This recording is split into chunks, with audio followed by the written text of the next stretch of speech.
Yaitu pertama sudah kita bahas kemarin bahwa Isra dan Mi'raj itu terjadi di bulan Rajab setelah bi'tsanya Nabi dan sebelum hijrahnya Nabi.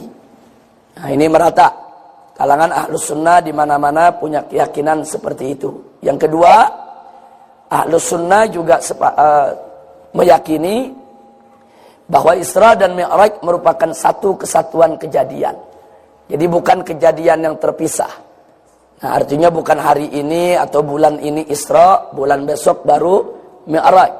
Tapi merupakan satu rangkaian kejadian. Walaupun dalil Isra dan dalil Mi'raj di dalam Al-Quran berada pada surat yang berbeda. Nah, dalil Isra ada dalam surat Al-Isra ayat pertama. Dalil Mi'raj ada dalam surat An-Najm ayat 1 sampai 18. Tapi dia merupakan satu rangkaian kejadian. Dan yang ketiga, bahwa Nabi mengalami Isra dan Mi'raj di alam nyata, bukan di alam mimpi. Dan beliau mengalaminya dengan ruh dan jasad. Nah, ini juga merupakan kesepakatan Ahlus Sunnah wal Jamaah. Artinya, kalau besok Anda dengar di atas mimbar atau di majelis atau dalam tulisan atau di media cetak maupun elektronik yang mengatakan Isra Mi'raj itu hanya peristiwa mimpi atau Isra Mi'raj itu hanya ruh saja, itu bukan pendapat Ahlus Sunnah wal Jamaah. Nah, jadi mesti kita pilih. Sebab sekarang ini kan orang baru hafal hadis satu udah naik mimbar. Ayat Quran satu udah naik mimbar, bicara semau-maunya.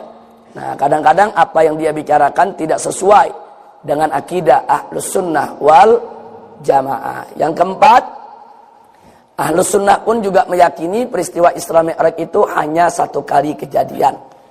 Nah, karena memang ada yang meyakini Isra Mi'raj itu beberapa kali kejadian. Tapi yang paling ashah, arjah daripada pendapat Isra Mi'raj itu hanya satu kali kejadian.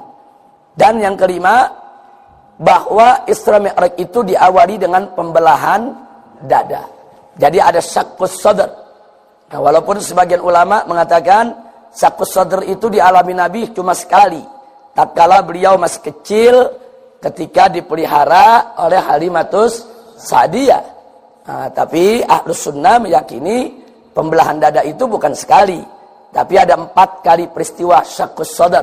Yang pertama ketika Nabi dipelihara oleh Halimatus Sa'diyah. Yang kedua ketika usia Nabi 12 tahun. Yang ketiga ketika beliau diangkat menjadi Rasul. Yang keempat ketika beliau hendak di Isra Mi'rajkan. Nah, kemudian yang keenam, yaitu keyakinan Ahlus Sunnah wal Jamaah bahwa Nabi dengan izin Allah Subhanahu wa Ta'ala bertemu dengan Allah dan melihat Allah. Nah, ini pendapat diprotes keras oleh kalangan Mu'tazilah. Nah, Mu'tazilah itu nggak terima kalau Nabi melihat Allah dalam peristiwa Isra dan Mi'raj. Jadi kalau besok ada yang menolak kebenaran peristiwa ini, itu pendapat Mu'tazilah. Termasuk Mu'tazilah juga mengatakan kalau Nabi itu Isra Mi'raj hanya dengan ruhnya saja, tanpa jasad. Jadi kalau kita dapetin pendapat semacam itu di tengah-tengah masyarakat kita, berarti itu bersumber daripada pandangan Mu'tazilah, bukan pandangan Ahlus Sunnah wal Jamaah. Dan yang ketujuh, yang tidak kalah pentingnya, Ahlus Sunnah wal Jamaah meyakini bahwa Nabi menerima perintah 50 waktu sholat yang kemudian setelah Nabi meminta keringanan, akhir daripada keringanan yang diberikan oleh Allah Subhanahu wa Ta'ala menjadi 5 waktu sholat. Nah, yang persoalan ini diprotes oleh kalangan di luar Ahlus Sunnah wal Jamaah. Nah, soal ruh dan jasad kemarin kita sudah jawab lengkap dengan dalil pada hari Jumat yang lalu. Nah, soal 50 jadi 5 sudah belum minggu lalu? Belum. Nah, berarti hari ini yang akan kita uraikan. Minggu lalu, Jumat yang lalu maksudnya, kita sudah uraikan apa dalil-dalil dari Al-Quran maupun hadis Nabi yang menunjukkan bahwa Nabi Isra dan Mi'raj ruh dan jasadnya. Sudah kita urai, bahkan bukan sekedar kita urai, kita jawab juga satu persatu dalil-dalil yang dikemukakan oleh kalangan Mu'tazilah. Mu'tazilah juga punya dalil, bukan nggak punya dalil. Nah, apa dalilnya? Bagaimana jawabnya? Itu sudah kita uraikan pada hari Jumat yang lalu. Nah, sekarang kita fokus kepada 50 menjadi 5. Di dalam Sahihul Bukhari dan Sahih Muslim radhiyallahu taala anhuma, begitu juga di dalam riwayat Imam At-Tabrani dalam Mu'jamnya, Imam Baihaqi dalam Sunannya, kemudian Imamul Bazzar dalam Musnadnya, dan di dalam Sirah Ibn Ishaq, dan aneka ragam riwayat yang sahih, diceritakan bahwa tatkala Nabi bertemu dengan Allah Subhanahu wa taala, Nabi mendapatkan yaitu perintah wajib sholat 50 waktu. Nah, ketika Nabi turun, saudara bertemu dengan Nabi Musa alaihis salam. Nabi Musa menanyakan apa yang beliau dapatkan dari Allah. Nah, diantaranya yang Nabi sampaikan adalah oleh-oleh yang dibawanya kewajiban sholat 50 waktu. Kemudian Nabi Musa ketika itu menyampaikan kepada Nabi, di mana Nabi Musa mengatakan, "Ya Muhammad, aku punya umat ini lebih kuat daripada kau punya umat. Fisiknya, badannya, ototnya, nah itu lebih kuat. Tapi kalau disuruh sholat 50 waktu pun mereka nggak mampu.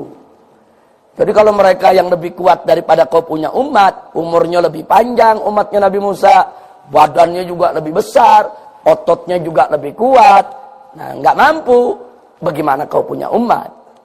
Nah, kemudian Nabi Musa menyarankan kepada Nabi untuk minta keringanan. Saudara, kita tahu bahwa Nabi kita ini tatkala diberikan aneka ragam perintah oleh Allah, itu sam'an wa ta'ah. Nabi nggak pernah membantah, nggak pernah protes, nggak pernah menolak. Apa saja yang diperintahkan Allah, Nabi kerjakan. Makanya begitu Nabi dapat perintah 50 waktu sholat, Nabi terima. Nah, Nabi tahu betul, Pak, manusia yang paling paham bahwa nikmat yang Allah berikan kepada umat manusia ini begitu luar biasa, nikmat yang tanpa batas, sehingga manusia jangan terlalu banyak minta ini, minta itu kepada Allah dalam rangka melaksanakan kewajibannya. Artinya jangan banyak cari alasan untuk meninggalkan kewajiban. Nah, karena itu Nabi alaihi salatu wassalam dengan imannya yang kuat, takwanya yang tinggi, akhlaknya yang sempurna, perintah itu Nabi terima. Tapi begitu mendengar usul daripada Nabi Musa tadi, apa Nabi langsung minta keringanan kepada Allah? Tidak. Nabi ngelirik dulu kepada malaikat Jibril alaihi salam. Nabi tanya dulu kepada malaikat Jibril alaihi salam. Kenapa Nabi harus bertanya? Karena malaikat Jibril ini malaikat pembawa wahyu yang hubungannya dekat, begitu dekat dengan Allah dan dapat tugas-tugas khusus dari Allah. Jadi malaikat Jibril tahu betul mana wahyu-wahyu yang udah nggak boleh kita minta keringanan lagi, mana wahyu-wahyu yang masih boleh Nabi untuk minta keringanan, ya ikhwan. Nah, jadi perintah-perintah tadi. Nah, karena itu begitu Nabi bertanya kepada malaikat Jibril, Jibril mempersilahkan. Kalau kau ingin minta keringanan, silakan. Kembali. Jibril mengantar. Disitulah akhirnya Nabi terdorong untuk minta keringanan dari Allah. Nah, ini menarik. Jadi Nabi nggak mutusin sendiri. Tanya dulu, ini kira-kira boleh nggak minta keringanan? Nah, kalau Jibril mengasih tahu nggak boleh. Ini 50 udah nggak boleh dikasih keringanan. Nggak bakal. Nabi balik kepada Allah, ya ikhwan. Nah, karena Jibril tahu soal itu, Nabi tanya. Jibril menjawab, baru Nabi minta keringanan. Dan diringankan 5 waktu sholat. Sehingga dari 50 menjadi 45 waktu. Dikurangi 5. Nabi dikurangi 5. Oh, bersyukur. Luar biasa kepada Allah. Karena Nabi kita itu adalah abadan syakura. Sebelum diturunkan aja baru diberi 50, Nabi udah bersyukur. Apalagi dikurangin 5 jadi 45. Nabi turun dengan penuh rasa syukur.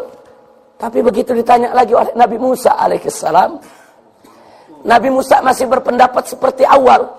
Masih keberatan buat kau punya umat. Bukan Nabi Musa dalam hal ini mengatakan sedemikian rupa karena sok tahu atau sok pintar. Tidak. Karena beliau punya pengalaman. Beliau punya umat itu tidak sedikit, Nabi Musa. Dan Nabi Musa tahu betul bagaimana pembangkangan umatnya terhadap beliau. Maka itu Nabi Musa alaihissalam menyarankan lagi kepada Nabi untuk minta keringanan. Nah, kali ini Nabi tetap bertanya kepada Jibril, boleh gak minta keringanan? Kalau Jibril mengatakan gak boleh, Nabi gak bakal balik ya. Nah, itulah akhlak kita punya Nabi luar biasa. Tapi begitu Jibril mengatakan boleh, Nabi gak sia-siakan kesempatan, balik lagi. Balik lagi. Begitu balik lagi, dikurangkan lagi 5 jadi 40. Luar biasa dahsyatnya Nabi bersyukur. Nah, begitu Nabi turun, ketemu lagi Nabi Musa. Nabi Musa menyarankan yang sama. Dan seterusnya sampai 9 kali. 9 kali Nabi kembali kepada Allah. 9 kali dikurangi setiap kalinya 5 waktu sholat.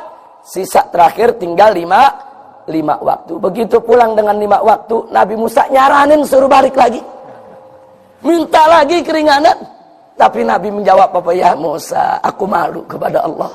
Udah cukup 5 buat aku punya umat. Jadi sebetulnya Nabi dari awal udah malu, meminta keringanan malu. Lo kenapa mesti malu ya kawan? Allah punya nikmatnya udah terlalu besar buat kita. Jadi kalau Allah menuntut, yang ini wajib dikerjakan, ini nggak boleh dikerjakan, itu hak Allah. Dari awal Nabi sudah malu. Tapi untuk membela kepentingan umat, terus Nabi pulang pergi sampai 9 kali. Nah, akhirnya terakhir Nabi dapat 5, Nabi Musa menyarankan balik, Nabi sudah malu untuk kembali lagi. Cukup 5 waktu sholat yang menjadi kewajiban untuk umat. Alhamdulillah. Nah, saudara, saya barusan cerita hanya secara global saja dengan makna itu yang diceritakan oleh Imam Bukhari, Imam Muslim, Imam Bazzar, Imam Tabrani, kemudian Imam Baihaqi, dan imam-imam hadis yang lainnya. Artinya Ahlus Sunnah tidak pernah ragu akan kebenaran cerita tersebut. Nah, tapi di luar Ahlus Sunnah, hadis ini dapat protes keras ya kawan. Luar biasa protesnya. Apa mereka bilang? Cerita 50 waktu jadi 5 itu khurafat. Itu takhayul. Itu Israiliyat. Kenapa begitu mereka katakan? Sebab Allah itu maha tahu kalau umat Nabi itu nggak mampu sholat 50 waktu. Allah maha tahu kalau umat Nabi itu hanya mampunya 5 waktu. Jadi nggak ada itu cerita 50 jadi 5. Kalau cerita 50 jadi 5, seolah-olah Allah itu tidak tahu apa-apa. Seolah-olah Muhammad itu lebih tahu dari Allah. Bahkan seolah-olah Nabi Musa lebih pintar dari Allah. Ini cerita merusak akidah. Ini cerita merusak iman, kata mereka ya ikhwan. Jadi mereka bilang nggak masuk di akal ini. Cerita yang betul, Nabi bertemu Allah, dapat perintah 5 waktu sholat, pulang, selesai. Nggak ada itu 50 jadi 5. Mereka bilang itu udah nggak masuk di akal. Bahkan mereka bilang Israiliyat. Dari mana indikasi Israiliyatnya? Sebab cerita ini terlalu memuliakan Nabi Musa. Menurut mereka. Oh, Nabi Musa ngasih saran kepada Nabi Muhammad. Seolah-olah Nabi Musa lebih pintar dari Nabi Muhammad. Lebih hebat, lebih tinggi, lebih mulia. Bahkan seolah-olah Nabi Musa lebih pintar dari Allah. Ini Israiliyat yang terlalu mengkultuskan Musa. Nah, lalu dari situ dia katakan, lalu bagaimana riwayat Bukhari Muslim? Ya bohong. Berarti dalam Bukhari Muslim itu ada hadis yang bohong. Jadi Bukhari Muslimnya itu memasukkan cerita-cerita bohong dalam kitab hadisnya. Lalu bagaimana dengan para habaib, para ulama, para kiai yang selama ini cerita di majlis-majlis mereka, di kitab-kitab mereka tentang hal ini? Mereka bilang semua pembohong. Ini pembodohan umat, ini pendangkalan akidah. Oh, luar biasa serangannya saudara. Jadi Bukhari Muslimnya diserang, habaib dan ulama kiainya diserang. Nah, jadi semua yang cerita-cerita begitu dianggap pembohong. Jadi guru-guru kita ini pembohong semua. Bukhari Muslim pembohong, imam-imam Ahlus Sunnah wal Jamaah semua pembohong. Na'udzubillah min dzalik. Nah, karena itu saya melihat persoalan ini mesti diluruskan ya ikhwan. Saudara, jangan terlalu bangga dengan logika kita. Jangan terlalu bangga dengan akal kita. Akal itu harus diikat dengan iman supaya tidak berpikir liar. Ilmu itu harus diikat dengan iman supaya tidak disalahgunakan. Akal kalau tidak diikat dengan iman itu bisa liar cara berpikirnya. Ilmu kalau tidak diikat dengan iman itu bisa disalahgunakan. Nah, sekarang mari kita lihat prinsip Ahlus Sunnah wal Jamaah. Prinsip Ahlus Sunnah wal Jamaah, amanna billah wa bima jaa'a anillah ala muradillah. Kami beriman kepada Allah dan kami beriman dengan apa saja yang datangnya dari Allah sesuai dengan keinginan atau maksud dan kehendak Allah. Amanna bi Rasulillah wa bima jaa'a an Rasulillah ala muradi Rasulillah. Kami beriman kepada Rasulullah sallallahu alaihi wasallam dan kami beriman dengan apa saja yang datang dari Rasulullah sallallahu alaihi wasallam sesuai dengan maksud dan kehendak keinginan Nabi alaihi salatu wassalam. Jadi intinya amanna bisyari'ah wa saddaqna bisyari'ah. Jadi kita ini beriman kepada syariat yang datang dari Allah, yang dibawa oleh Nabi, dan kita percaya dengan sepenuh hati. Ini prinsip Ahlus Sunnah wal Jamaah. Nah, mari kita uraikan soal yang nomor 7 ini ya ikhwan. Untuk menguraikannya, satu, bahwa Ahlus Sunnah wal Jamaah selalu tunduk kepada Al-Quran dan As-Sunnah serta Al-Ijma'. Loyalitas Ahlus Sunnah wal Jamaah, loyalitas kepatuhan kepada Allah dan Rasulnya serta kepada Ijma' itu mutlak, tidak bisa ditawar. Apa saja yang Allah dan Rasulnya ceritakan pasti Ahlus Sunnah percaya. Apa saja yang Allah dan Rasulnya tetapkan pasti Ahlus Sunnah terima tanpa membantah. Itu adalah ciri khas Ahlus Sunnah wal Jamaah. Termasuk peristiwa Isra dan Mi'raj. Peristiwa Isra dan Mi'raj Allah ceritakan dalam Al-Quranul Karim, dalam surat Al-Isra, dalam surat An-Najm. Kita terima dengan iman.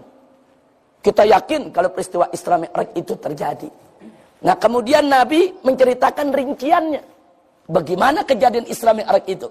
Bagaimana beliau dibelah dadanya, bagaimana beliau naik buraq, bagaimana beliau ke Sidratul Muntaha, bagaimana beliau bertemu dengan Allah, bagaimana beliau mendapat kewajiban sholat 50 waktu, bagaimana beliau mengajukan permohonan keringanan sampai menjadi 5 waktu. Nabi yang cerita. Selama itu merupakan cerita dari Nabi, hadis sahih, Ahlus Sunnah wal Jamaah total percaya tanpa sedikit pun meragukan. Itu ciri khas Ahlus Sunnah wal Jamaah. Terima dulu pakai iman. Jangan protes dulu pakai akal. Tunggu dulu. Nah, kalau ada yang protes, tapi cerita ini nggak masuk di akal. Tunggu dulu. Ini tidak masuk di akal atau akalmu yang tak paham. Beda itu. Jadi nggak masuk di akal dengan orang gagal paham itu beda. Kalau gagal paham, berarti emang dianya bodoh. Nah, bukan nggak masuk di akal, tunggu dulu. Ini nggak masuk di akal atau akalmu yang tidak menjangkau.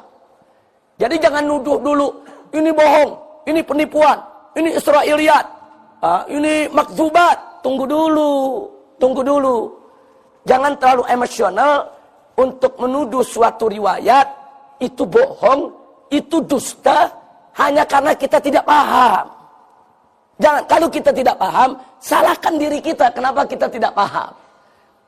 Jadi jangan langsung menyalahkan hadisnya. Nah, kalau soal, oh ya tapi kan hadis itu kan harus masuk di akal. Kalau bertentangan dengan akal kan boleh kita tolak. Betul, kita setuju. Betul. Kalau bertentangan dengan akal, hadis nggak boleh diterima. Tapi untuk menentukan itu hadis bertentangan dengan akal atau tidak, kita mesti pakai ilmu, bukan pakai emosi.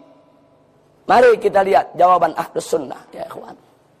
Tentang peristiwa 50 jadi 5. Ahlus Sunnah yakin, beriman dan percaya bahwa Allah Maha tahu kalau umat Nabi Muhammad SAW hanya mampu 5 waktu, tidak akan mampu 50 waktu. Kita percaya, kita beriman. Allah Maha tahu, Allah sudah tahu itu. Dan Ahlus Sunnah juga yakin, percaya, beriman bahwa Allah juga Maha tahu. Maha tahu, saudara, bahwa kalau Allah berikan 50 waktu, akan ada permohonan keringanan dari Nabi hingga menjadi 5. Allah Maha tahu, bukan Allah nggak tahu. Dan Ahlus Sunnah pun yakin, percaya, beriman bahwa Allah juga Maha tahu bahwa hasil akhirnya hanya 5 untuk umat Nabi, bukan 50. Allah Maha tahu. Nggak ada Ahlus Sunnah meragukan itu, saudara. Jadi jangan coba-coba menuduh seolah-olah Ahlus Sunnah ini menyifatkan Allah dengan bodoh, nggak tahu apa-apa. Na'udzubillah min dzalik. Nggak betul. Kita yakin Allah Maha tahu bahwa umat Nabi hanya mampu 5. Allah juga Maha tahu. Allah berikan 50, akan ada permohonan keringanan dari Nabi. Allah juga Maha tahu bahwa hasil akhirnya tetap 5 sesuai dengan kemampuan Nabi, saudara. Ahlus Sunnah tidak pernah meragukan itu, saudara. Nah, itu jawaban yang kedua. Jadi yang pertama, jawaban tadi sudah merupakan ciri Ahlus Sunnah wal Jamaah sepenuhnya total percaya dengan cerita Allah dan Nabi-Nya dalam Al-Quran maupun hadis sahih. Jawaban yang kedua, bahwa Ahlus Sunnah mutlak yakin, beriman bahwa Allah Maha tahu kalau umat Nabi cuma mampu 5. Dan Allah juga tahu kok, kalau Allah berikan 50 akan ada permohonan keringanan. Dan Allah Maha tahu kok, hasil akhirnya tetap hanya 5. Nah, jawaban yang ketiga, kalau Allah Maha tahu bahwa hasil akhirnya ada 5, kenapa Allah nggak langsung kasih 5 saja? Kenapa kok pakai 50? Diminta keringanan baru 5, saudara. Saudara, Allah Subhanahu wa ta'ala itu salah satu namanya adalah Al-Mutakabbir. Apa tahu kita maksud dari Al-Mutakabbir? Zat yang maha membanggakan kebesarannya, kemuliaannya, keagungannya. Buka Al-Quran. Bagaimana Allah banggakan zatnya? Bagaimana Allah tunjukkan kepada hamba-hambanya? Siapa yang ciptakan langit? Siapa yang ciptakan bumi? Siapa yang tumbuhkan itu pepohonan dari bumi yang kering? Siapa yang mengeluarkan air? Allah ceritakan itu, saudara. Allah ceritakan itu dengan Allah tunjukkan kebesaran dan keagungannya. Makanya jangan coba-coba manusia punya sifat takabur, saudara. Karena Al-Kibriya itu pakaiannya Allah, bukan pakaiannya manusia. Manusia sehebat apapun dia, nggak boleh dia sombong, saudara. Nggak berhak dia membanggakan kehebatannya. Tapi kalau Allah membanggakan kebesaran dan keagungannya, memang itu sifat Allah, saudara. Nah, begitu juga dalam peristiwa ini. Allah ingin tunjukkan kedermawanannya, kebaikannya, kelembutannya kepada umat manusia. Melalui peristiwa ini, seolah-olah Allah mengirimkan pesan kepada manusia. Lihat betapa maha baiknya aku, betapa maha dermawannya aku, betapa maha lembutnya aku. Dari 50, aku kurangkan jadi 5. Masya Allah. Saya mau tanya, kalau Allah mau bangga begitu, boleh tidak? Allah berhak tidak? Berhak. Bukan Allah nggak tahu kalau umat Nabi nggak mampu 50. Bukan. Allah tahu. Cuman Allah ingin tunjukkan betapa maha dermawannya Allah, betapa maha lembutnya. Allah Al-Latiful Wadud, maha lembut. Oh, maha penuh kasih sayang. Dari 50 jadi 5. Allah tunjukkan, ya ikhwah. Bukan Allah nggak tahu. Kira-kira jelas tidak maksudnya? Yang kedua, saudara, kenapa Allah sudah tahu umat Nabi cuma mampu 5? Kok dari 50 jadi 5? Saudara, untuk menumbuhkan rasa malu di hati orang yang beriman. Malu dong kalau ninggalin sholat. Masa dikasih 5 masih ninggalin? Bagaimana 50? Malu, saudara. Kau udah gak mau sholat, ya Allah, 5 aja anda malas, apalagi 50. Jangan-jangan anda gak kerjain semua. Untuk menumbuhkan rasa malu, al-haya syu'batun minal iman. Malu kepada Allah, saudara. Jadi bukan tanpa hikmah, 50 jadi 5, itu penuh dengan hikmah, saudara. Dengan peristiwa tersebut, Allah ingin menjadikan itu pelajaran untuk membangkitkan rasa malu di jiwa sanubari daripada orang-orang yang beriman. Saya tanya, masuk di akal tidak? Siapa bilang gak masuk di akal? 50 jadi 5. Akal ente yang belum nyampe. Bukan gak masuk di akal, saudara. Kira-kira jelas tidak? Yang ketiga, bukan itu saja. Untuk menumbuhkan rasa malu di hati orang yang beriman, sekaligus menumbuhkan rasa syukur, saudara. Supaya dia bersyukur, ya Allah, segala puji bagimu ya Allah, segala syukur bagimu ya Allah. Untung kau berikan hanya 5 kewajiban ini ya Allah. Coba kalau 50, apa nasib umat ini ya Allah? Alhamdulillah wa syukrulillah. Untuk menumbuhkan rasa syukur kepada Allah.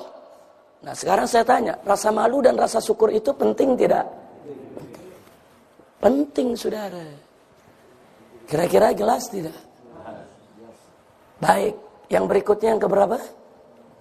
Yang kelima. Taib, saudara. Salah satu sifat manusia banyak keluh kesah. Betul. Allah yang kasih tahu. Banyak apa? Andai kata tidak 50 jadi 5, cuma langsung 5. Mungkin manusia dari dulu sampai sekarang ngeluh. Ya Allah, kenapa banyak bener sih 5? Kenapa sih nggak 1 aja? Sifat manusia penuh keluh kesah, saudara. Ngeluh, ngeluh. Nah, untuk menutup keluh kesahnya, Allah berikan 50 jadi 5. Sehingga dia mengeluh malu, saudara. Justru mestinya dia bersyukur, bukan mengeluh. Dan nggak pantas dia mengeluh. Kenapa? Dari 50 sudah diturunkan jadi 5, masih ngeluh juga, emang kelewatan. Jadi apa? Untuk menutup celah.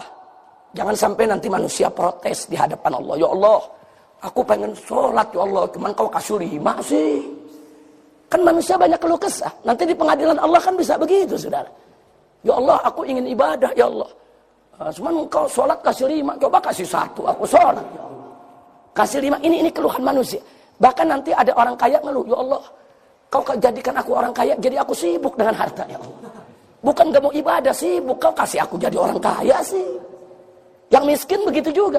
Ya Allah, aku ini mau ibadah, tapi kau kasih aku jadi orang miskin, aku kelaparan.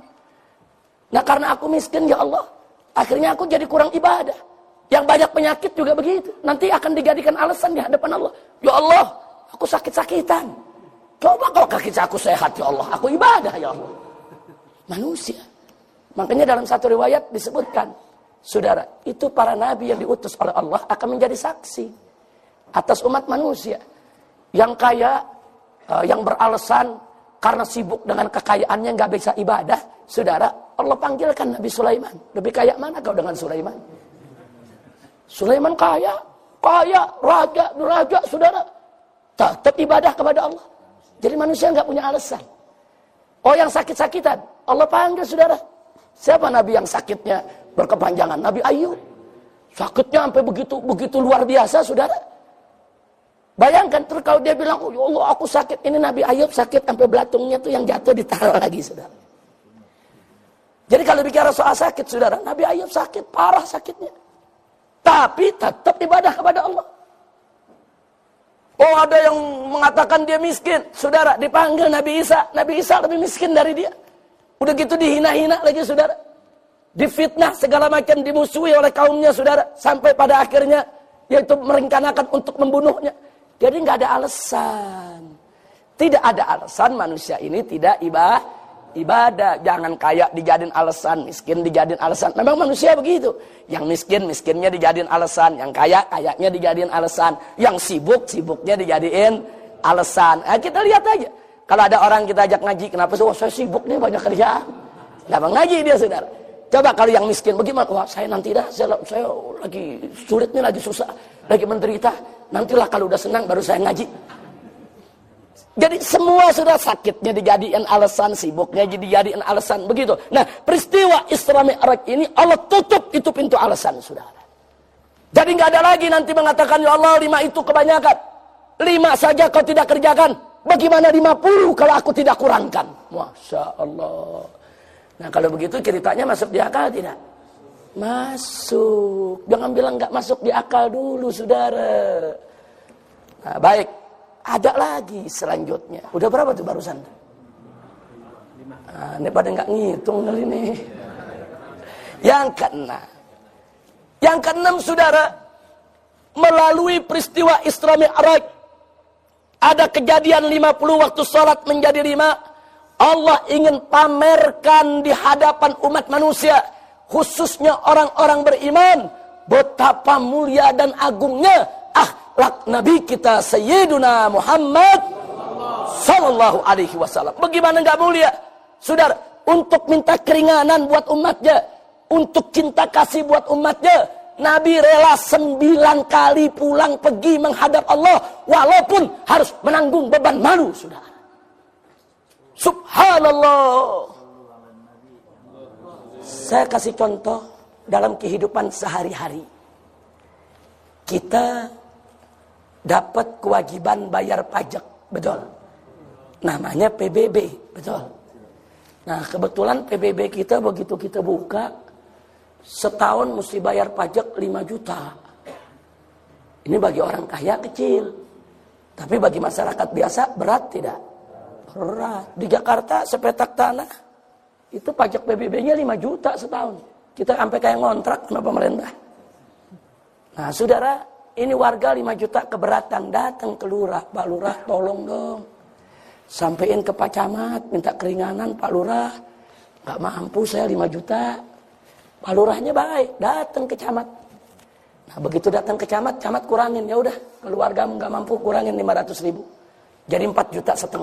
Bagus gak? Bagus. Lurah senang sampein ke warganya, alhamdulillah udah dikurangin Pak Camat. Dari 5 juta jadi 4,5 juta. Ini warga jawab, waduh masih berat Pak Lurah. Pak Lurah datang lagi lah ke Pak Camat. Lurahnya baik, datang lagi ke camat. Kali ini camatnya nggak tanggung-tanggung. Ya udah, kalau gitu saya potong lagi 2 juta. Jadi tinggal 2,5 juta. Gede gak tuh potongan? Gede. Balik nih lurah girang, kasih tahu warga udah dikurangin sama Pak Camat. Separuh sekarang cuma 2,5 juta. Terus warganya jawab, waduh masih berat Pak Lurah. Pak Lurah balik lagi lah Pak Camat.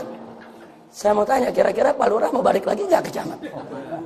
Tuh Pak Lurah bilang, gila lo.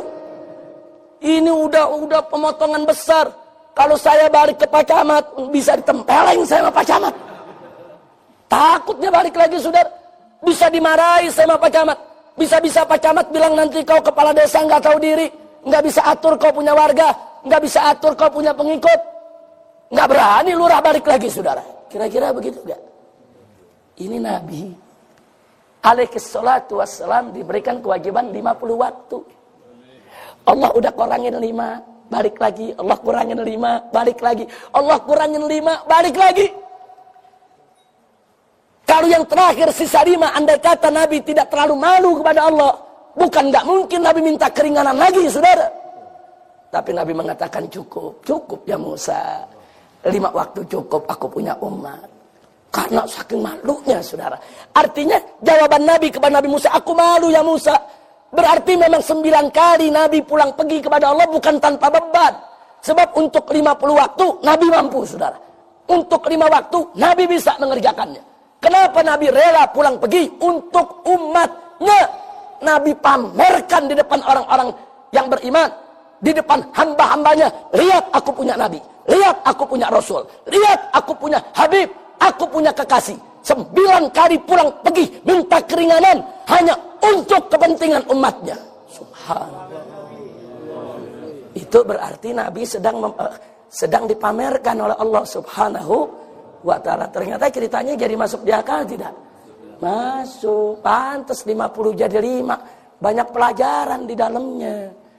Nah, lalu bagaimana tentang Musa? Saudara, ini juga pelajaran. Yang ketujuh, saudara. Melalui peristiwa Isra dan Mi'raj, Allah tunjukkan kepada kita semua betapa akhlak kita punya Nabi. Walaupun beliau Sayyidul Anbiya wal Mursalin sallallahu alaihi wasallam. Nabi yang paling utama, Nabi yang paling tinggi, Nabi yang paling cerdas. Tapi saudara, tetap beliau mau mendengar nasihat dari orang lain. Beliau mau dengar saran dari orang lain. Nabi nggak sombong. Begitu Nabi Musa menyampaikan, ada Nabi Musa, udahlah Musa, lu gak usah banyak ngomong. Gue lebih pintar dari lu. Ada begitu? Nggak ada. Nabi berhenti, dengerin.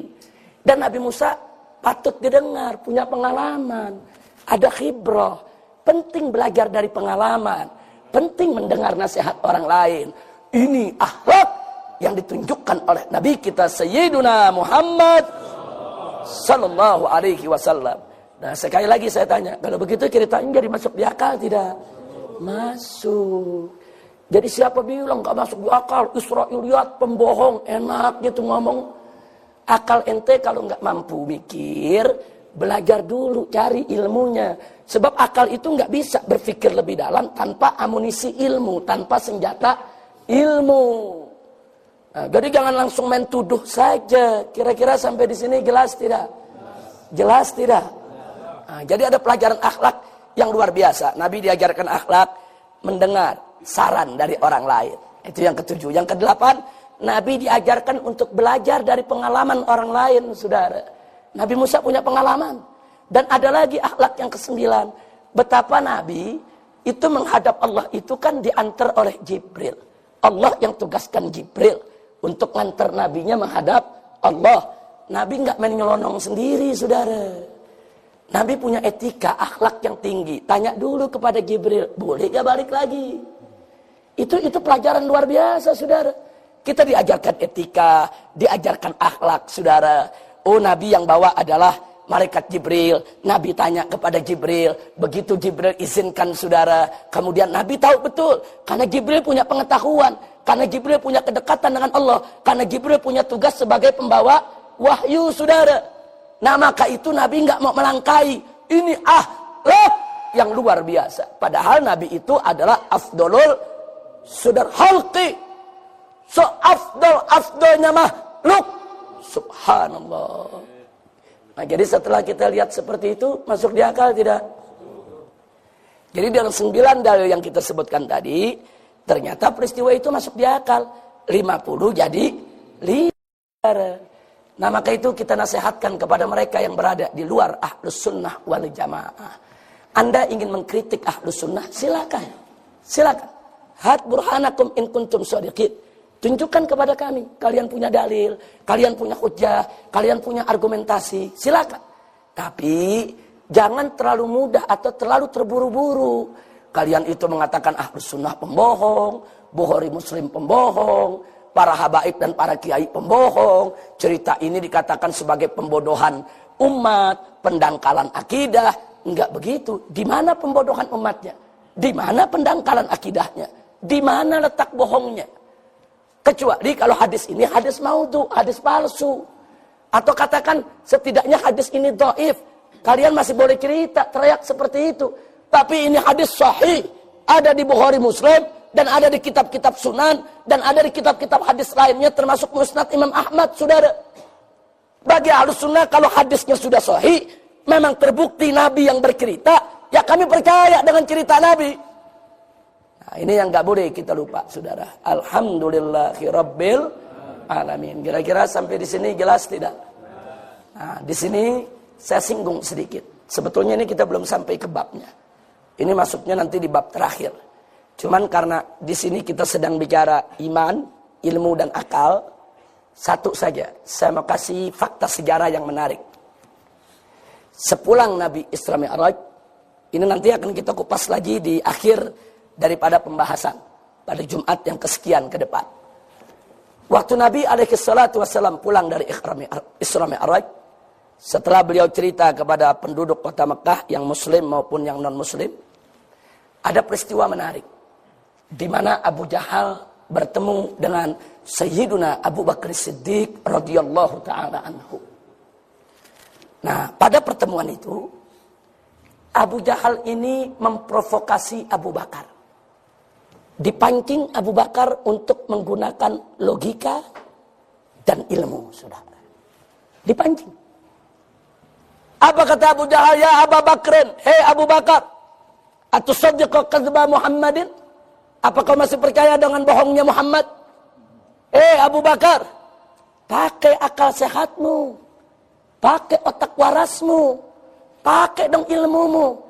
Kan kau pengalaman. dari kota Mekah ke Palestina dengan menunggang kuda, menunggang unta tanpa istirahat. 15 hari 15 malam baru sampai. Pulang pergi 1 bulan. Lalu Muhammad bercerita hanya dalam waktu sebagian malam pulang pergi dari Mekah ke Palestina.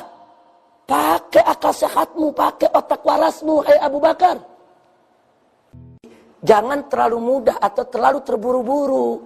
Kalian itu mengatakan Ahlus Sunnah pembohong, Bukhari Muslim pembohong, para habaib dan para kiai pembohong. Cerita ini dikatakan sebagai pembodohan umat, pendangkalan akidah. Enggak begitu. Di mana pembodohan umatnya? Di mana pendangkalan akidahnya? Di mana letak bohongnya? Kecuali kalau hadis ini hadis maudhu, hadis palsu. Atau katakan setidaknya hadis ini dhaif. Kalian masih boleh cerita, teriak seperti itu. Tapi ini hadis sahih. Ada di Bukhari Muslim. Dan ada di kitab-kitab sunan. Dan ada di kitab-kitab hadis lainnya. Termasuk Musnad Imam Ahmad, saudara. Bagi Ahlus Sunnah kalau hadisnya sudah sahih. Memang terbukti Nabi yang bercerita. Ya kami percaya dengan cerita Nabi. Nah, ini yang gak boleh kita lupa, saudara. Alhamdulillahirabbil alamin. Kira-kira sampai di sini jelas tidak? Nah, di sini saya singgung sedikit. Sebetulnya ini kita belum sampai ke babnya. Ini masuknya nanti di bab terakhir. Cuman karena di sini kita sedang bicara iman, ilmu dan akal. Satu saja, saya mau kasih fakta sejarah yang menarik. Sepulang Nabi Isra Mi'raj, ini nanti akan kita kupas lagi di akhir daripada pembahasan pada Jumat yang kesekian ke depan. Waktu Nabi SAW pulang dari Isra Mi'raj, setelah beliau cerita kepada penduduk kota Mekah yang muslim maupun yang non muslim, ada peristiwa menarik di mana Abu Jahal bertemu dengan Sayyiduna Abu Bakar Siddiq radhiyallahu taala anhu. Nah, pada pertemuan itu Abu Jahal ini memprovokasi Abu Bakar. Dipancing Abu Bakar untuk menggunakan logika dan ilmu, saudara. Dipancing. Apa kata Abu Jahal? Ya Abu Bakrin, hei Abu Bakar, atusaddiqu kadzba Muhammadin? Apa kau masih percaya dengan bohongnya Muhammad? Abu Bakar, pakai akal sehatmu, pakai otak warasmu, pakai dong ilmumu. Kan kau pengalaman. Dari kota Mekah ke Palestina dengan menunggang kuda, menunggang unta tanpa istirahat. 15 hari 15 malam baru sampai. Pulang pergi 1 bulan. Lalu Muhammad bercerita hanya dalam waktu sebagian malam pulang pergi dari Mekah ke Palestina. Pakai akal sehatmu, pakai otak warasmu, hai Abu Bakar. Pakai ilmumu. Abu Bakar dipancing untuk gunakan akal dan ilmu, saudara. Gunakan logika dan ilmu. Tapi Sayyidina Abu Bakar nggak terpancing. Sebab kalau Sayyidina Abu Bakar pakai logika, sulit logika menguraikannya. Bagaimana logika bisa ngurain? Ada seorang manusia di zaman tersebut yang bisa melakukan perjalanan begitu jauh dalam waktu yang singkat. Kalau Abu Bakar mau jawab pakai ilmu manusia belum sampai, saudara. Kalau zaman sekarang, kita jawab pakai ilmu, mudah. Sekarang orang katakan dari Masjidil Haram di Mekah sampai Al-Masjidil Aqsa di Palestina, itu dalam waktu 1 jam bisa sampai. Kita nggak kaget. Ini zaman ada pesawat terbang. Ini zaman ada mesin jet. Ini zaman ada pesawat Boeing, saudara. Kenapa? Ilmu manusia sudah sampai. Tapi di zaman itu 15 abad yang lalu, ilmu manusia belum sampai. Pesawat terbang belum ada. Mesin jet belum ada. Nah, kalau ilmunya belum sampai, bagaimana mau ngejawabnya, saudara? Nah, maka itu Sayyidina Abu Bakar enggak terpancing. Beliau dipancing pakai logika. Enggak, beliau enggak mau pakai. Beliau dipancing pakai ilmu, pengetahuan, pengalaman. Enggak, beliau enggak mau pakai. Lalu apa jawab beliau? Begitu Abu Jahal bertanya, "Atusaddiqu kadzba Muhammadin?" Apa kau percaya dengan bohongnya Muhammad? Sayyidina Abu Bakar langsung menjawab, "Lau qala Muhammadun ab'ada min dzalik, wallahi la saddaqtu." Masyaallah. Apa kata Sayyidina Abu Bakar, saudara? Andai kata Nabi Muhammad bercerita ab'ada min dzalik, lebih jauh dari itu. Artinya lebih jauh dari Isra Mi'raj, lebih aneh, lebih ajaib. Saudara, Lebih sulit dipahami daripada Isra Mi'raj. Selama Nabi yang cerita, walaupun itu cerita lebih dahsyat, lebih luar biasa daripada Isra Mi'raj, wallahi, demi Allah, la saddaqtuh, niscaya pasti aku percaya dan aku benarkan. Allahumma shalli wa sallim. Coba lihat saudara. Ini jawaban luar biasa, nggak pakai logika, nggak pakai ilmu, pakai iman.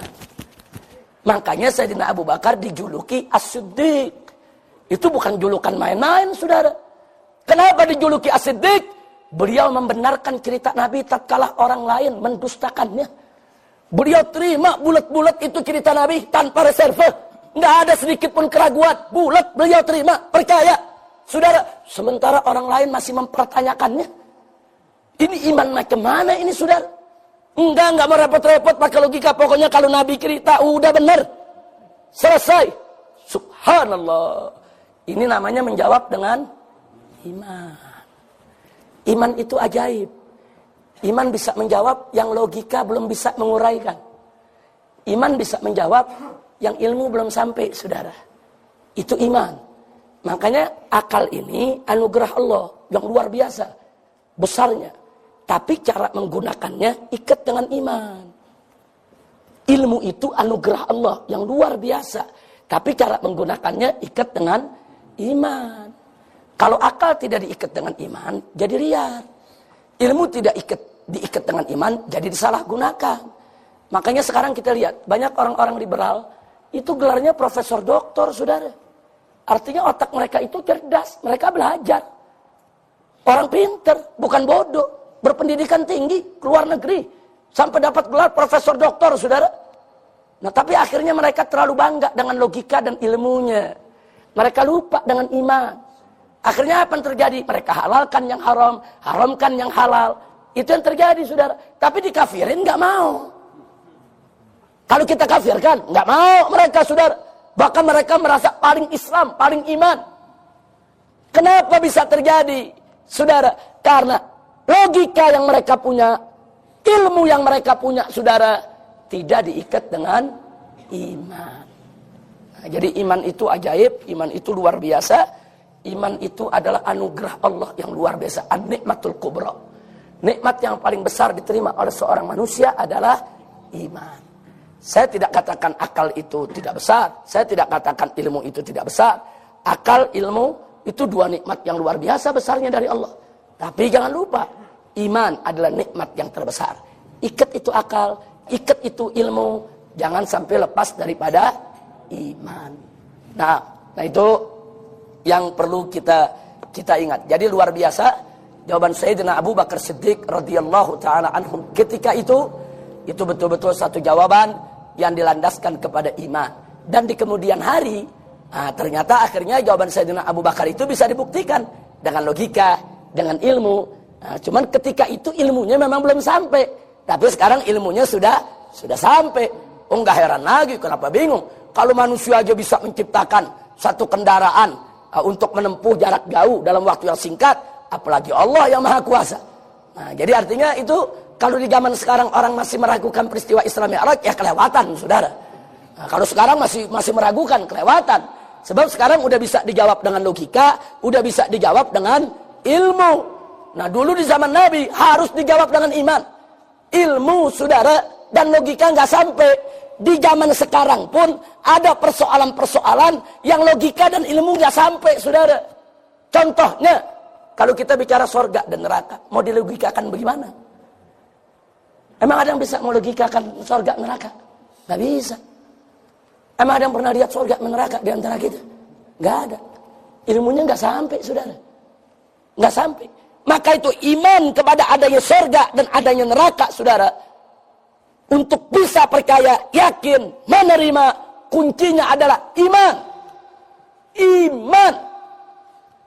Wajib kita percaya, saudara. Nah, kalau kita merasionalisasikan, bagaimana merasionalisasikannya? Gak bisa. Gak ada di antara kita yang pernah punya pengalaman masuk surga sama neraka. Kalau ada yang punya pengalaman, dia bisa jadi saksi kita tuh. Anda pernah ke surga, Anda jadi saksi. Gak bisa, saudara. Di antara kita, karena itu banyak masalah-masalah ghaibiyat masalah-masalah alam gaib yang diceritakan oleh Allah dan Rasulnya dalam Al-Quran maupun hadis harus diterima dengan iman. Nah, diterima dengan iman. Iman itu sangat penting, saudara. Nah, karena itu kalau ada profesor, doktor, kelihatan ilmunya tinggi, akalnya tajam, ilmunya luas, tapi ujung-ujungnya ateis, tidak percaya dengan keberadaan Allah, tidak percaya dengan agama. Itu tadi, saudara. Karena akal dan ilmunya dibiarkan berpikir liar, ilmunya disalahgunakan, akhirnya dia jadi melenceng daripada ajaran agama. Na'udzubillah min dzalik. Nah, baik. Saya pernah membahas di majelis ini. Saya pernah bahas di majelis ini untuk membuktikan iman itu teramat penting. Salah satunya kita ambil dari dialog yang terjadi di antara Al-Imam Abu Hanifah radhiyallahu ta'ala anhu dengan Al-Imam Muhammad Al-Baqir, yaitu ayah daripada Imam Ja'far Shadiq. Al-Imam Abu Hanifah memberikan pelajaran kepada kita ketika ditanya oleh Imam Muhammad Al-Baqir tentang konsep berfikirnya, saudara. Nah, saya tidak mau cerita panjang lebar soal konsep berfikirnya, tapi ada yang menarik. Yang menarik, kita diberikan contoh pertama soal sholat dan puasa. Sholat dan puasa sama-sama wajib, tapi sholat lebih wajib daripada puasa. Dalam rukun Islam pun sholat disebutkan lebih dulu daripada puasa. Dan nggak sampai di situ, sholat juga merupakan imaduddin, yaitu tiangnya agama. Tapi ada yang menarik, perempuan yang haid, saudara, itu wajib mengqadha sholat yang ditinggalkan karena haidnya. Sementara sholat yang ditinggalkan karena haidnya tidak perlu diqadha. Itu aturan syariat. Nah, ini kalau pakai logika, saudara, pakai logika tanpa iman, nggak bisa diterima, saudara. Kenapa? Mari kita lihat logika liar ini, saudara. Ini saya sebut logika liar. Dia akan katakan apa? Kalau sholat saja yang lebih tinggi dari puasa tidak perlu diqadha, apalagi puasa. Itu logika. Jadi kalau sholat tidak perlu diqadha, maka perempuan-perempuan haid tidak perlu mengqadha puasanya. Itu namanya logika. Atau sebaliknya, logika lihat. Sebaliknya, puasa saja yang tidak lebih tinggi daripada sholat mesti diqadha, apalagi sholat. Maka kalau pakai logika liar, mestinya perempuan yang haid wajib untuk mengqadha sholatnya. Kenapa? Puasa aja wajib diqadha, apalagi sholat. Itu logika. Kira-kira jelas tidak? Kalau akal secara logika, saudara barusan saudara kelihatannya benar gak? Benar. Logika. Tapi uniknya, syariat nggak ikut itu logika, saudara. Enggak, syariat punya aturan, pokoknya puasanya diqadha, sholatnya enggak, titik. Bagi perempuan yang haid, saudara. Jadi tidak ikut logika yang pertama, tidak ikut logika yang kedua, enggak. Nah, sekarang sikap kita sebagai orang beriman bagaimana? Terima saja dulu dengan iman. Terima, amanna bisyariah wa saddaqna bisyariah. Aku beriman kepada syariat, ya Allah. Aku terima syariatmu. Iman dulu yang terima, jangan protes sama akal. Jangan, bahaya kalau akal memprotes, saudara. Nanti yang diprotes itu imannya, yang diprotes itu syariatnya, yang diprotes itu keputusan Allah dan Rasulnya. Bisa mulhid dia, saudara. Terima dulu pakai iman. Nah, kalau udah terima pakai iman, baru akal nanya. Tanya, ya Allah, bukan aku memprotesmu, ya Allah. Bukan hamba ingin mengkritik putusanmu, ya Allah. Tapi li'itmi'nanil qalb, supaya hati hamba tenang. Walitaqwiyatil iman, supaya iman hamba ini semakin kuat, ya Allah. Kenapa sih kok yang puasanya wajib diqadha, yang sholatnya enggak, ya Allah? Kan sholat lebih utama dari puasa, ya Allah. Enggak apa-apa, silakan akal bertanya. Itu namanya akal bertanya untuk menggali hikmah, bukan memprotes, saudara. Kalau tadi akal memprotes, dia protes syariat, saudara. Jangan. Terima dulu pakai iman. Silakan tanya pakai akal. Nah, kalau udah tanya pakai akal, jawab pakai ilmu. Nah, ilmu itu saudara, kita ikat dengan iman, kita tuntun akal untuk menelusuri, cari jawabannya. Nah, begitu kita tuntun, ketemu jawabannya. Oh iya, puasa itu kan setahun sekali. Kalau perempuan mengalami haid di bulan Ramadan, katakan 7 hari, dia punya qada puasa cuma 7 hari. Dan dia bisa bayar dalam waktu 1 tahun. Dia bisa bayar sekaligus 7 hari, dia bisa bayar dicicil sehari-sehari sepanjang 1 tahun.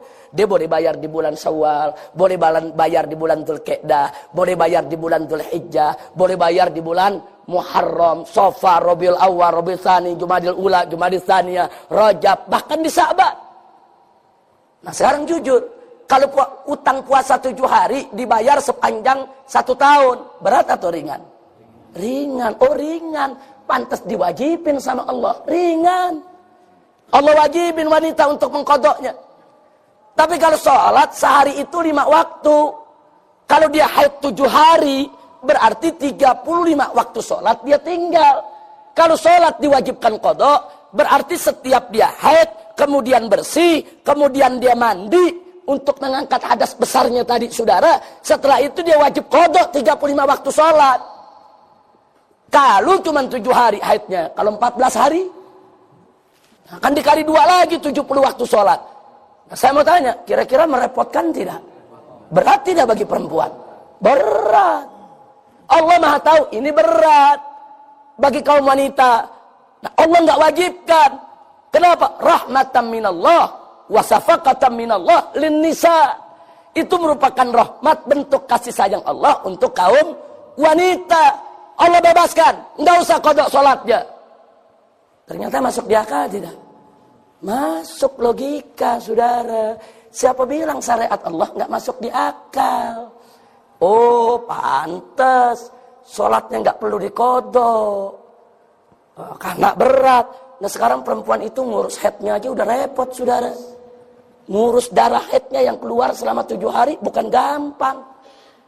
Berapa banyak perempuan yang haid itu kepalanya pusing, berapa banyak yang haid perutnya sakit, berapa banyak haid yang haid badannya meriang, saudara. Udah berat ngurus haid. Nah, mungkin kita kaum lelaki nggak tahu beratnya karena belum pernah ngalamin haid. Nah, emang sekali-sekali lelaki perlu haid 7 hari aja. Kalau nggak kalang kabut kita, saudara. Artinya tahu tuh berat. Nah, kalau itu berat, pantas Allah nggak tambah berat lagi dengan qada sholat. Saya mau tanya, ternyata syariat Nabi masuk di akal tidak? Masuk. Jadi jangan protes dulu, akal main protes. Wah, ini nggak masuk di akal, ini syariat. Masa sholat yang lebih wajib daripada puasa nggak dikodok, puasanya dikodok. Ini nggak masuk di akal, ini nggak logis. Bukan nggak logis, akal ente yang mandek. Karena ente nggak punya ilmu, ente nggak ikat dengan iman. Jadi logikamu nggak berjalan. Logika kalau mau jalan benar, ikat dengan iman. Amunisi kasih dengan ilmu, saudara. Insya Allah dia bisa dapat jawaban. Kira-kira jelas tidak? Taib. Nah, kemudian Al-Imam Abu Hanifah menambahkan contoh yang kedua. Ini luar biasa contoh-contoh yang diberikan oleh Imam Abu Hanifah, saudara. Yang kedua, saudara, air kencing itu najis. Air mani itu, saudara, sebagian ulama mengatakan suci. Sebagian madhab. Nah, ini menarik. Air kencing najis, air mani suci. Air kencing kalau keluar kita nggak wajib mandi. Air mani kalau keluar wajib mandi. Itu aturan syariat tuh. Allah punya aturan. Kan kemarin udah dibahas oleh Kiai Zain, saudara. Nah, sekarang persoalannya logika nggak terima. Kalau logikanya tidak diikat dengan iman. Ini bagaimana aturan Islam? Nggak logik nih. Masa yang suci keluar wajib mandi, yang najis enggak? Nah, mestinya pakai logika. Kalau yang suci saja keluar wajib mandi, keluar yang najis lebih wajib mandi. Sehari 10 kali kencing, 10 kali mandi. Jadi mujair kita. Insya Allah. Atau logika terbalik. Kita balik logikanya, saudara. Yang najis saja keluar nggak wajib mandi, apalagi yang suci. Jadi kalau pakai logika, mestinya keluar mandi nggak perlu mandi. Kenapa orang yang najis saja nggak wajib mandi? Kok yang suci jadi wajib mandi? Itu logika, saudara. Cara berpikir logika begitu tuh, tegak lurus saja dia, hitam putih, saudara. Kenapa? Karena nggak diikat pakai iman. Nah, Islam nggak begitu. Saudara, terima dulu pakai iman. Ya Rabb, amanna bisyari'ah wa saddaqna bisyari'ah. Aku terima, ya Allah, kau punya aturan. Aku beriman, ya Allah, dengan kau punya aturan. Keluar mandi, wajib mandi. Keluar air kencing, tidak wajib mandi. Aku terima, ya Allah. Terima pakai iman. Habis itu akal boleh nanya, tapi jangan protes. Ya Allah, untuk menambah ketenangan jiwa, kekuatan iman. Kenapa sih? Kok yang suci keluar nggak wajib mandi? Yang suci keluar wajib mandi. Yang najis kok justru enggak? Kenapa, ya Allah? Kenapa? Kan mestinya kalau yang najis tidak wajib mandi, apalagi yang suci. Atau dibalik, kalau yang suci aja wajib mandi, apalagi yang najis. Kenapa ya Rob? Nah, silakan akal nanya. Untuk apa? Gali hikmah. Habis itu jawab dengan ilmu. Yang dituntun dengan iman. Ajak itu akal berpikir. Terus berpikir, saudara. Nah, dapat jawabannya. Ada 2 jawaban, saudara. Pertama seperti tadi, orang itu kalau kencing sehari itu frekuensinya tinggi, bisa 5 kali. Kalau diwajibkan mandi, alangkah repot dia punya hidup. Dia mau sholat subuh, oh semalam sebelum tidur saya kencing, berarti mesti mandi. Mesti mandi sudah, nggak bisa main ambil wudhu begitu aja. Nah, habis selesai ntar zuhur mau sholat lagi. Tadi habis sarapan saya kencing, berarti mesti mandi lagi. Nah, terus begitu mau sholat asar, saudara, ingat tadi habis makan siang kencing juga.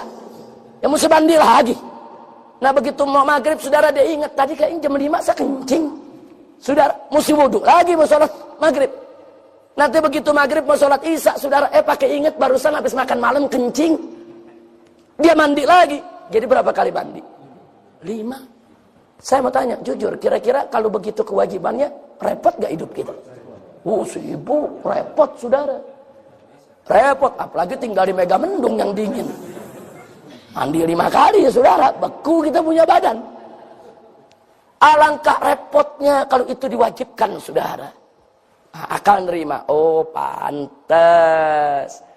Keluar kencing gak wajib mandi. Supaya gak merepotkan hidup umat manusia. Yuridullah bikumul yusra wala yuridu bikumul usra. Allah menginginkan untuk kamu kemudahan, bukan kesulitan. Oh, kita dibuat mudah sama Allah.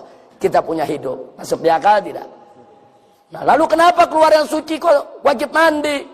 Nah, itu kan keluar mandi kan nggak tiap hari. Mandi kan keluar sekali-sekali. Paling kan yang tiap hari pengantin baru. Iya. Nah, kalau yang bukan pengantin baru kan nggak tiap hari keluar. Bisa sebulan sekali, bisa 2 bulan sekali, bisa 6 bulan sekali. Maaf, ada setahun bininya nggak ditengokin. Ada, saudara. Artinya apa? Saya cuma ingin menyebutkan air mani itu keluar sekali-sekali. Kalau diwajibkan mandi, tidak membebankan, tidak memberatkan, pantas diwajibin mandi. Masuk di akal tidak?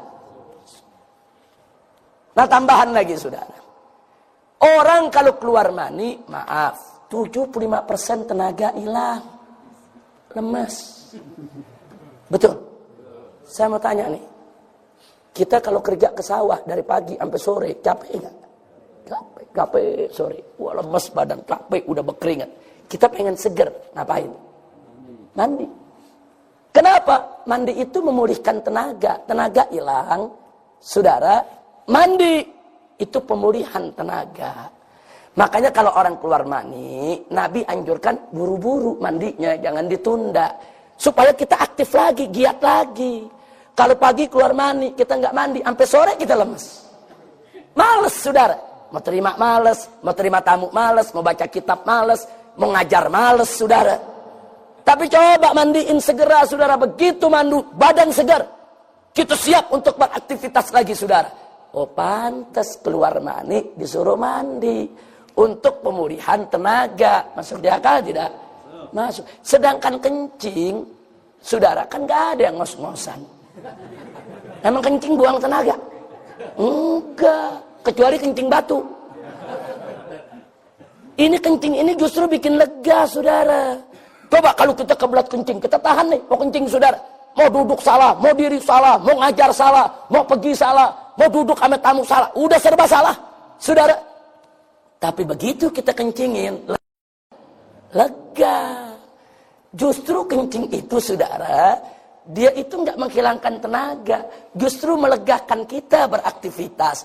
Oh, pantas keluar kencing nggak wajib mandi, cukup istinja, bersihkan najisnya. Ya nanti kalau mau sholat cukup berwudu. Subhanallah, ternyata masuk di akal tidak? Masuk. Jadi jangan protes dulu. Kenapa begini? Kenapa begitu? Ini nggak logik. Ini syariat Islam nggak masuk di akal. Bukan nggak masuk di akal, akal ente yang nggak nyampe. Kira-kira jelas tidak? Nah itu yang saya sebut dengan istilah gagal paham. Itu namanya gagal paham. Dia punya logika, dia punya ilmu, tapi pahamnya gagal. Kenapa bisa gagal paham? Karena tidak diikat dengan iman. Ada satu lagi pelajaran dari Imam Abu Hanifah. Yang ketiga adalah, saudara, Abu Hanifah mengingatkan tentang bagi waris. Kita kalau lihat perempuan sama laki, saudara, mana yang lebih kuat? Lelaki. Ar-rijalu qawwamuna 'alan nisa. Bahkan Allah sebut dalam Al-Quran, kalau yang namanya lelaki itu pemimpin lebih kuat daripada wanita. Nah berarti jujur, berarti kalau bicara yang lebih lemah, laki atau perempuan? Perempuan. Nah kalau pakai logika, yang lemah itu kan kebutuhannya lebih banyak. Yang lemah itu kan lebih membutuhkan perlindungan. Yang lemah itu kan lebih membutuhkan persiapan dana. Nah lalu kenapa yang lemah justru dikasih sedikit dalam warisan? Lah kok yang kuat dikasih lebih banyak? Ini logika nggak bisa terima. Oh, ini diskriminasi nih Islam. Mentang-mentang lelaki lebih kuat dikasih lebih banyak. Lidzakari mithlu hadzil untsayain. Bagian anak lelaki 2 kali bagian anak perempuan. Sedangkan perempuan mentang-mentang lemah diberikan separuhnya. Nah, ini nggak masuk di akal. Kalau pakai logika, mestinya yang lemah itu lebih besar. Mestinya yang perempuan 2 kali daripada bagian lelaki. Laki dapat 1 bagian, perempuan 2 bagian. Sekurangnya bagi sama dong. Perempuan laki. Nah ini kenapa yang laki yang 2 kali lipat bagian perempuan? Ini nggak logik, kata mereka, saudara. Saya tanya, ada nggak protes begitu terhadap ayat tadi? Ada. Semua orang liberal begitu protesnya, saudara. Semua orang liberal seperti itu protesnya. Kenapa? Ya mereka punya logika, mereka punya akal, saudara. Mereka punya ilmu, tapi nggak diikat dengan iman. Nggak diikat dengan iman, saudara. Sekarang mari kita lihat ajaran syariat kita. Terima dulu pakai iman. Itu aturan Allah. Allah yang menyatakan dalam Al-Quran, faqala ta'ala, yusikumullah fi auladikum lidzakari mithlu hadzil untsayain. Allah yang sudah mewasiatkan kepada kamu dalam warisan. Anak laki-laki itu 2 bagian anak perempuan. Terima dulu pakai iman. Nah, setelah terima pakai iman, silakan akal nanya, ya Rabb, tapi kenapa begini? Kan perempuan lebih lemah, ya Allah. Lebih membutuhkan dana, lebih membutuhkan harta untuk perlindungan dirinya. Kenapa perempuan yang lebih membutuhkan kok dikasih lebih sedikit, ya Allah? Kenapa anak lelaki yang lebih banyak? Tanya, nggak apa-apa. Tapi ikat dulu dengan iman. Supaya pertanyaan kita tidak memprotes Allah. Nah, kemudian tuntun ilmu kita, ajak itu akal, berpikir, cari jawabannya. Setelah dicari, ketemu, saudara. Ternyata dalam aturan Islam itu, kita tidak hanya diperkenalkan dengan hak, tapi juga ada yang lebih penting dari hak adalah kewajiban, saudara. Jangan melulu bicara hak, tapi bicara juga dong tentang kewajiban. Anak laki itu punya kewajiban, saudara. Kalau seorang ayah meninggal dunia, ada anak laki, ada anak perempuan, itu yang wajib merawat orang tua yang ditinggalkannya. Ayah meninggal, kan ada ibu. Itu yang wajib untuk merawatnya, yang wajib untuk menjamin kehidupan ibunya. Itu anak laki, bukan anak perempuan. Itu anak laki, nggak sampai di situ. saudara perempuannya pun, saudara, itu kewajiban anak laki untuk menghidupi mereka manakala mereka tidak mampu, saudara. Enggak sampai di situ. Kalau saudara perempuannya sekali waktu menikah, ya dia tanggung jawab suaminya. Tapi begitu suaminya meninggal dunia atau bercerai, saudaranya jadi ganda, balik lagi ke saudara laki, saudara. Ini kita bicara tanggung jawab, kewajiban, bukan soal kuat atau lemah, bukan. Anak laki itu punya tanggung jawab, saudara. Begitu orang tuanya meninggal, ya anak laki dapat 2 bagian, perempuan dapat separuh bagian. Tapi anak laki yang dapat 2 bagian wajib menghidupi ibunya yang janda, menjamin saudara-saudaranya yang ada di sekitar dia, saudara. Nggak boleh dia nggak tanggung. Dan nanti kalau saudara perempuannya, saudara, ditinggal mati oleh suaminya, bukan hanya saudara perempuan tanggungan dia, sampai anaknya, keponakannya tanggungan dia, saudara. Nah sekarang saya mau tanya, lagi bagi warisan anak laki katakan dapat 200 juta, anak perempuan katakan dapat 100 juta. Tapi nah, anak laki dapat 200 juta tiap bulan, bayar listrik rumah abahnya, rumah ibunya, saudara. Kasih makan ibunya tiap hari. Saudara-saudaranya dia jamin semuanya, saudara.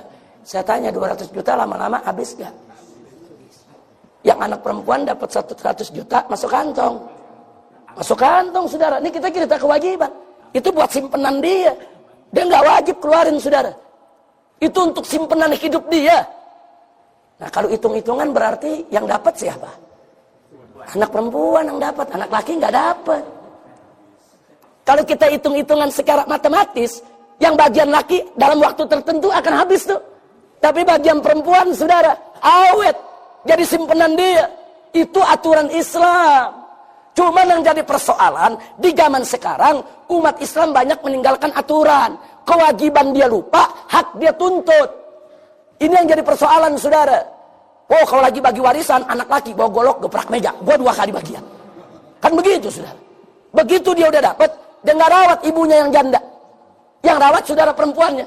Yang nyebokin saudara perempuannya. Yang kasih makan saudara perempuannya. Zalim, saudara. Udah perempuan dapat separuh, dia kasih makan ibunya.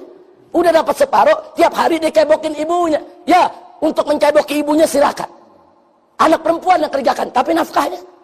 Untuk ke rumah sakitnya, untuk makannya, untuk keperluan air dan listriknya, saudara, anak laki yang punya kewajiban, bukan anak perempuan.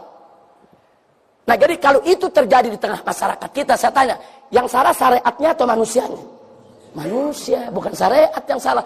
Masyarakatnya mesti kita perbaiki, saudara. Kasih tahu, anak lelaki, jangan cuma ngotot minta 2 bagian saat pembagian warisan, tapi ingat kalian punya tanggung jawab. Berdosa kalau kalian itu tidak menanggung daripada kehidupan ibu kalian yang jadi janda, saudara-saudara kalian yang ditinggalkan oleh orang tua kalian. Nah, saya mau tanya, kira-kira kalau anak lelaki semua menjalankan kewajiban, 2:1 itu adil tidak? Adil. Nah, makanya orang liberal ngasih contohnya begini. Ini enggak adil nih, di Solo, kata orang liberal nih. Di Solo, itu perempuannya tiap pagi ke sawah bertani. Yang lelakinya main burung. Saudara, nah berarti kan perempuan yang kerja, perempuan yang capek. Mestinya perempuan yang 2 kali bagian warisan daripada lelaki. Ini yang diberikan contoh oleh liberal. Kita jawab, yang salah bukan Al-Quran. Jadi jangan Al-Quran yang dirubah. Yang dirubah adat masyarakatnya. Jadi kalau memang di Solo ada masyarakat, ada sebagian masyarakat yang perempuannya kerja ke sawah, lakinya main burung, dirubah. Lakinya suruh ke sawah, perempuannya yang main burung. Nah, kan mesti dirubah. Jangan syariat yang dirubah. Jangan Al-Quran yang dirubah. Adatnya yang harus disesuaikan dengan aturan Allah dan Rasulnya. Nah, kesimpulannya. Contoh-contoh yang diberikan oleh Abu Hanifah tadi, saudara. Ternyata syariat masuk di akal tidak? Masuk. Oh, laki-laki 2:1 dengan perempuan. Masuk di akal. Siapa bilang nggak masuk di akal? Siapa bilang diskriminasi? Siapa bilang tidak adil, saudara? Hati-hati menggunakan akal. Nah, ini sebetulnya dulu dalam pengajian sudah saya sampaikan, tapi saya hanya ingin menegaskan betapa bahayanya memakai akal, logika, dan ilmu tanpa diikat dengan iman. Nah, maka itu syukurilah nikmat iman yang Allah berikan kepada kita. Alhamdulillah. Nah, itulah pelajaran kita pada hari ini. Memang kita hanya fokus di poin 7 saja, yaitu bahwa betul riwayat yang menceritakan ada kejadian Allah subhanahu wa ta'ala mewajibkan 50 waktu. Kemudian Nabi minta keringanan yang berakhir menjadi 5 waktu. Nah, riwayat ini kita terima dengan iman. Dan apa yang diceritakan para habaib, para kiai, para ajangan selama ini lewat majelis-majelis mereka semua itu adalah benar adanya. Nah, bagi mereka yang ingin, sebagaimana Jumat yang lalu saya sudah tunjukkan bagi mereka yang ingin membaca Isra Mi'raj dengan singkat, ringkas, tapi padat dengan riwayat. Nah, itu bisa baca kitab Isra Mi'raj. Ini karangan Imam Suyuti dan Imam Ibnu Hajar Al-Asqalani. Atau kalau mau lihat lebih singkat lagi dan lebih kronologisnya lebih rapi diatur dengan beberapa hikmah. Nah, silakan kita baca kitab Al-Anwarul Bahiyah min Isra wa Mi'raj Khairil Bariyah. Ini karangan daripada Abuya Sayyid Muhammad bin Alwi Al-Maliki, guru kami tercinta radhiyallahu taala anhu wa anna wa ankum jami'an. Jadi dalam kitab ini luar biasa. Bukan hanya beliau cerita secara kronologis, tapi juga lengkap dengan dalil-dalilnya dari ayat Al-Quran dan hadis-hadis sahih. Bahkan ada ziyadatul fawaid, di mana beberapa subhah dijawab, beberapa keraguan dijawab. Nah, tidak sampai di situ saja, juga ada penggalian hikmah dari kejadian ke kejadian. Kenapa begini, kenapa begitu. Dan teristimewanya lagi, beliau susun dengan uslub asri, uslub muasir, dengan susunan bahasa Arab yang mudah dipahami. Karena susunan-susunan yaitu abad ini dengan bahasa yang mudah dipahami, dengan bahasa yang mudah dicerna. Nah, silakan kalau mereka yang ingin lebih dalam lagi bicara tentang Isra dan Mi'raj. Baik, sebelum kita tutup, kalau ada 1-2 pertanyaan atau ada para habaib guru kita yang ingin menambahkan dalam persoalan ini, fal yatafaddal. Silakan. Nah, silakan kalau ada pertanyaan. Jason mau nambahin? Antum belum bicara dari tadi. Silakan, Habib Zaki ada tambahan? Silakan. Yang mau menambahkan boleh. Jadi jangan nanya aja, mau nambahin juga boleh. Kiai, Ustadz, silakan. Nah, ini semuanya sahdu-sahdu nih. Teman ngomong-ngomong diamnya ngerti apa enggak ngerti nih? Mudah-mudahan dia mengerti. Amin ya rabbal alamin. Pokoknya amanat saya jangan lupa, jangan keluar dari akidah Ahlus Sunnah wal Jamaah. Jadi kalau ada kritik-kritik, protes-protes, nggak ada masalah kritik-kritik, protes-protes. Kalau kita belum bisa jawab, tanya sama guru kita, sama kiai kita untuk menjawabnya. Ya, supaya kita tidak mudah terjebak kepada paham-paham di luar Ahlus Sunnah wal Jamaah. Nah, sebab peristiwa yang tadi itu saya pernah dengar langsung saya dengar dengan kuping saya sekitar 5, 6 atau 7 tahun yang lalu di atas mimbar. Untungnya saya ceramah yang kedua. Jadi penceramah pertama mengatakan, saudara, ceramahnya udah bagus. Dari awal tuh udah bagus dia punya ceramah. Begitu terakhir dibilang itu 50 jadi 5 khurafat itu. Takhayul tuh nggak ada riwayatnya, nggak ada hadisnya tuh. Dia bicara di atas mimbar, saudara. Bagian akhir kita biarkan. Nah begitu dia turun, saya tegur, Anda salah, nggak ada riwayat. Itu ada Bukhari Muslim. Kaget dia. Oh iya, ada Bukhari Muslim. Iya, ente baca kitab mana? Nah ini karena sembarangan baca kitab yang ada di pasar, saudara. Iya, baca kitab anu-anu. Jangan. Baca kitab sumbernya. Baca kitab ulama Ahlus Sunnah wal Jamaah. Nah begitu saya ceramah, saya luruskan. Tanpa harus mempermalukan dia ya ikhwan. Nah kita luruskan, ini ada riwayat, bukan nggak ada riwayat. Kita jawab satu persatu. Nah karena itu artinya ada saudara kita yang sebetulnya dia Ahlus Sunnah. Cuman karena salah baca kitab, akhirnya salah menyampaikan saudara. Nah itu nggak ada masalah, itu karena salah. Tapi kan tetap punya dampak, umat yang dengar. Umat kan tahunya ini Ahlus Sunnah saudara. Dampaknya ada. Apalagi kalau yang ceramah itu bukan Ahlus Sunnah. Dia punya target. Nah dia punya target apa? Untuk melemahkan Bukhari, untuk melemahkan Muslim, untuk melemahkan Ahlus Sunnah. Nah itu lebih berbahaya saudara. Nah maka itu hal-hal yang seperti ini harus kita pelajari, kita dalami untuk membentengi akidah umat Islam, khususnya Ahlus Sunnah wal Jamaah. Baik, keterangan-keterangan bahwa Nabi Isra dan Mi'raj ruh dan jasadnya. Yang pertama ayat yang tadi. Jadi manakala Allah mengatakan subhanalladzi asra bi'abdihi. Pertama, asra, kata asra, Allah memperjalankan nabinya, itu dijadikan dalil oleh Ahlus Sunnah berarti ruh dan jasad. Karena Allah tidak mengatakan memberikan mimpi, tapi Allah menyatakan memperjalankan. Kalau memperjalankan, maka yang diperjalankan adalah ruh dan jasad. Yang kedua, kata bi abdihi, kata abdun di dalam ayat yang lain, abdan idza shalla. Jadi kalau abdan idza shalla berarti ruh dan jasad. Kemudian ada lagi keterangan yaitu tentang surat Al-Isra ayat 60 kalau tidak salah kemarin kita jelaskan yang digunakan oleh Mu'tazilah. Mu'tazilah mengatakan ayat itu menyebutkan bahwa Nabi itu diberikan ru'yah oleh Allah. Nah, jadi waja'alna ru'yah. Jadi dia berhenti sampai di situ. Jadi Allah mengatakan dalam Al-Quran dan kami jadikan untuk Nabi itu ru'yah. Ru'yah itu kan secara bahasa mimpi. Nah, tapi ini dibantah oleh Ahlus Sunnah. Karena ada lanjutan itu ayat. Ar-ru'ya allati arinaka, dan Allah jadikan itu sebagai fitnatan linnas. Nah, jadi Ahlus Sunnah menyatakan andai kata itu mimpi, nggak mungkin jadi fitnah, nggak mungkin jadi imtihan. Kalau dikatakan fitnatan linnas sebagai ujian buat manusia, berarti ruh dan jasad. Karena kalau itu jawaban dari beberapa ayat yang diberikan keterangan oleh Ahlus Sunnah. Dan yang lebih menariknya lagi, di kalangan Ahlus Sunnah menyebutkan andai kata Nabi mimpi, enggak nantinya orang-orang kafir Quraisy membantah, mengingkari asadul istinkar. Jadi kalau Nabi mimpi, siapapun bisa mimpi. Kalau Nabi cerita mimpi, orang kafir enggak ngatain Nabi gila, enggak ngapain Nabi enggak waras. Justru Nabi diprotes oleh orang-orang kafir seperti Abu Jahal tadi waktu bicara dengan Abu Bakar Siddiq radhiyallahu taala anhu, gunakan akalmu, gunakan otakmu yang waras. Kenapa? Karena Nabi ceritanya bukan ruh saja, bukan perjalanan rohani. Tapi dia merupakan perjalanan ruh dan jasad. Tapi memang Habib, ada satu riwayat dari Siti Aisyah.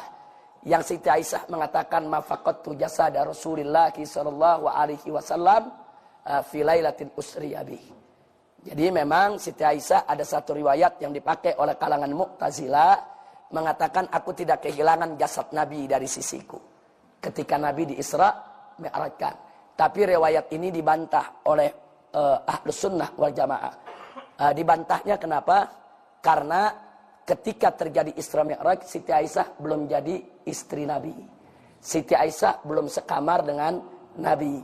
Nabi belum tidur di tempat tidurnya Siti Aisyah. Sehingga riwayat ini ada illah, ada sesuatu yang ganjil. Nah, karena itu riwayat tadi ditolak oleh Ahlus Sunnah.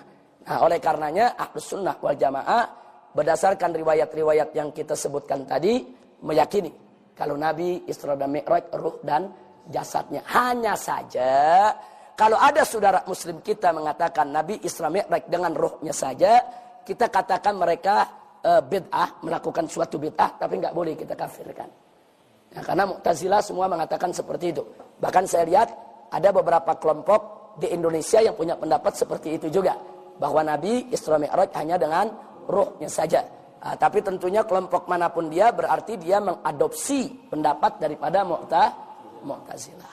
Baik, saya pikir cukup. Assalamualaikum warahmatullahi wabarakatuh. Subhanallah.